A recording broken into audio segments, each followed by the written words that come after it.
Naisip ko na ibahagi sa inyo ang natutunan ko sa libro ni Ramit Sethi na I Will Teach You to Be Rich dahil marami pa rin sa atin ang namumuhay sa ababa ng poverty line dito sa Pilipinas.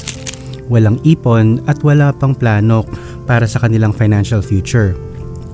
Bagaman tumaas ang mga Pinoy na may bank account ng 65% noong 2022, nakakalungkot na 10% lang ng mga Pilipino ang may investment ayon sa Bangko Sentral ng Pilipinas. Dito ko natutunan ng 5 napakasimpleng hakbang para hindi lang umahon sa kahirapan kundi para na rin umasenso sa buhay. Ang pang-5 step ang napaka-importante kaya manood hanggang sa huli para dito. Hindi mo kailangan maging financial expert para yumaman. Ang mga pinakamabuting principle sa financial management ay sobrang simple lang. Mag-budget ng maayos, magkaroon ng conscious spending, sensible banking, at buy and hold investment strategies. Sa summary na to, i-outline ko kung paano mo magagamit ang mga suggested steps ni Ramit Sethi para simulan mong i-take control ang pera mo sa loob ng 5 steps. Siyempre, isi-share ko na rin sa inyo kung ano yung mga steps na matagal ko nang ginagawa. Ang mga steps na to ay ayon sa subok na financial concepts gaya ng kung itatago mo lang ang pera mo sa bangko, mawawalan ito ng value dahil sa inflation na halos 6% kada taon. Para yumaman, simulan mong i-invest ang pera mo sa lalong madaling panahon. Pag-aralan ng mabuti ang papasukin na investment, huwag mahiyang magtanong para malaman kung ano ang pinakamainam na investment base sa needs mo. Take small, consistent steps and learn along the way. O ano, ready na ba kayo matutong yumaman? Tara na! First step, magbukas ng bank account at mapagmasid sa interest at fees ng bangko. Ang pagbubukas ng bank account, lalo na ang savings account, ay may mga benepisyo pagdating sa pag-iipon at pamumunuhan. Isa sa malaking benepisyo ng savings account ay ang oportunidad na kumita ng interest sa mga nadepositong pera. Alam ko na ang iba sa inyo ay hirap magka-bank account dahil sa sandamakmak na IDs na hinihinga ng mga bangko. Kaya ang suggestion ko ay magbukas ng account sa mga digital banks dahil madalas isang ID lang ang kailangan. Hindi lang yon, pero usually mas mataas pa ang interest nito kung ikukumpara sa traditional banks. Ingat lang sa mga fees gaya ng transfer fees, deposit fees at withdrawal fees. Kung maraming fees na ang na-charge sa account mo, bali wala rin ang interest na kinita mo. Hindi ako endorser ng BPI at GoTyme pero dito ako may accounts. Sa GoTyme, nanlaki ang mga mata ko nung una ko nakita ang interest ko.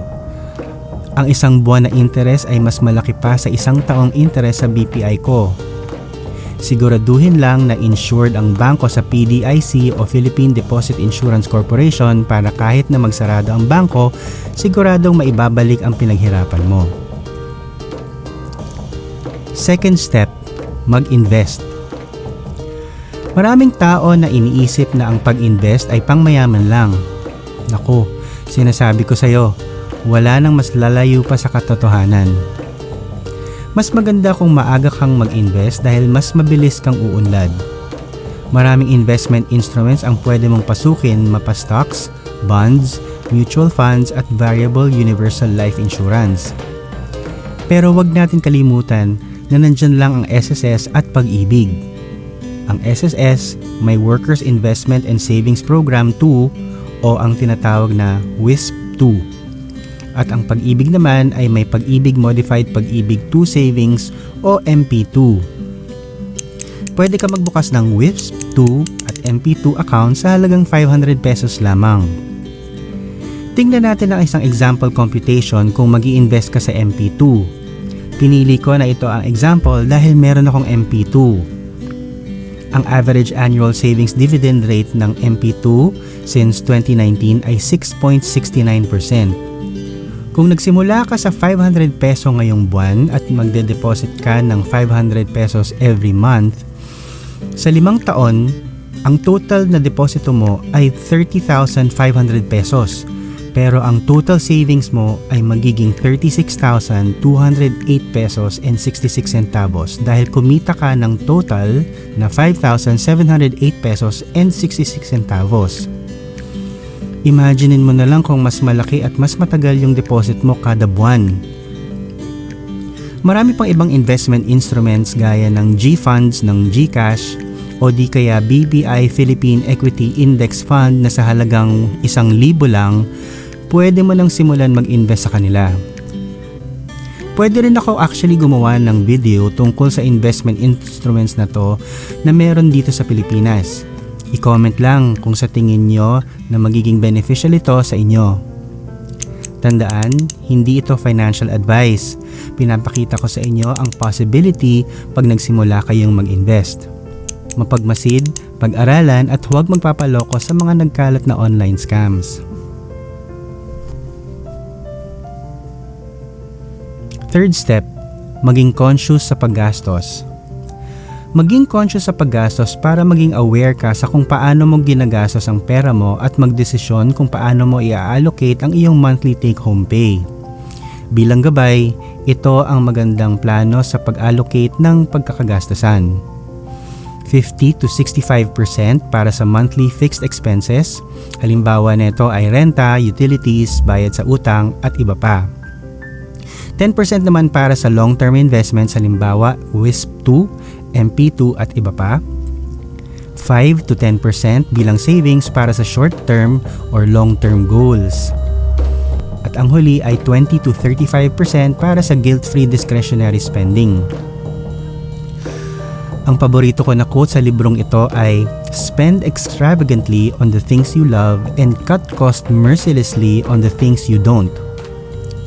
Ang pagiging conscious sa paggastos ay hindi tungkol sa pagbawas ng gastos sa lahat. Hindi ka tatagal ng 2 araw sa ganitong approach. Ito sa madaling salita ay tungkol sa pagpili ng mga bagay na sobrang mahal mo para gastosan ng todo. Tapos, wagas na magbawas ng gastos sa mga bagay na hindi mo naman talaga gusto. Meron ako isang kaibigan na mahilig sa action figures. Meron siyang mga Nendoroid at iba pang collection na pinagkagastusan niya talaga. Pero sobrang tipid niya pagdating sa pagkain at sa transportasyon.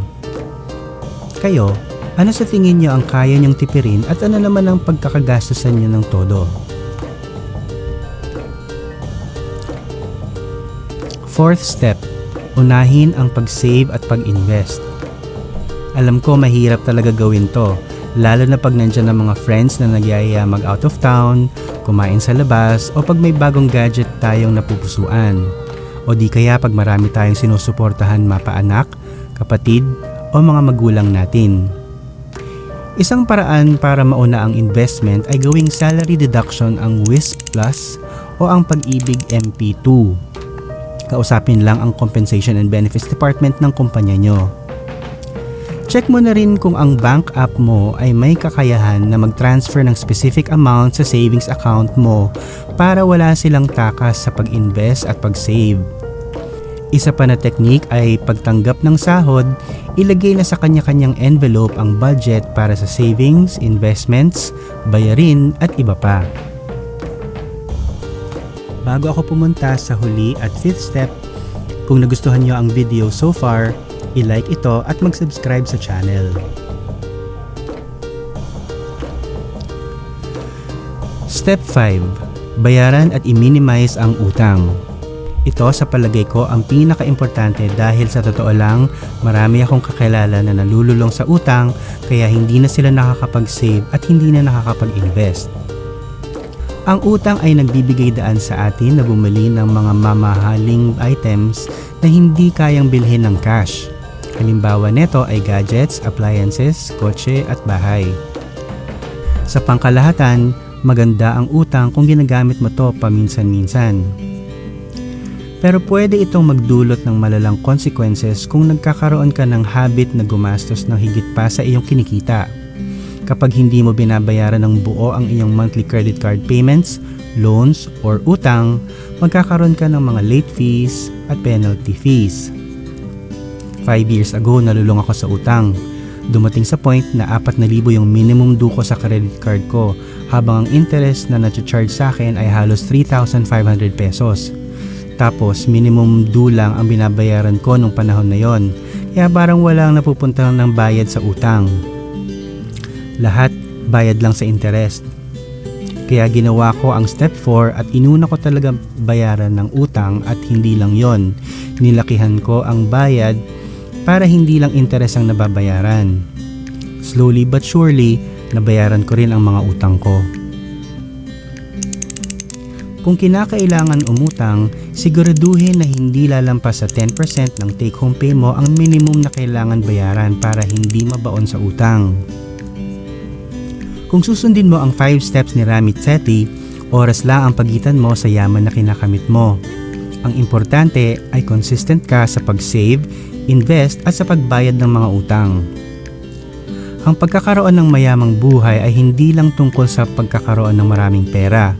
Bagaman ang pera ay nagbibigay sa atin ng kalayaan na gawin ang mga bagay na gusto natin at makatulong sa iba.